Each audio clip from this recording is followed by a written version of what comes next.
We're finally going to see Manuel Torres get to a second round. This guy's one of the most reckless fighters in the lightweight division. Obviously, it's paid off for him so far in his UFC career.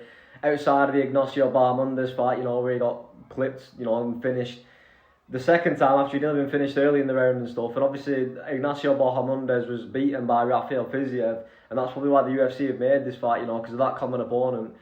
Fiziev, we know that he's a well-rounded fighter, he can mix it up, he's good on the feet, very good on the feet, very dynamic striker.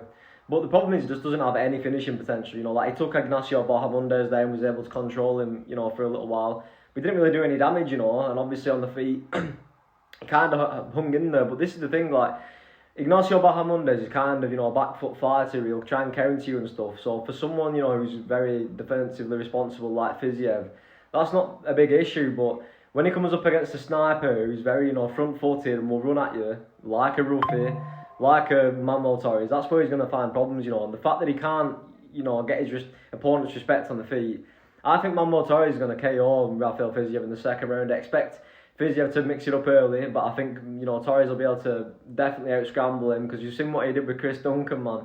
Chris Duncan, is a very good grappler. We've seen that time and time again. He submitted Terence McKinney in the first round. And Chris Duncan got made to look average on the ground by Manuel Torres, he shucked him off easily. So I think he's going to pass this test, in the first round. I think, Fiziev is going to have some success on the ground, but eventually Torres is going to get back to his feet.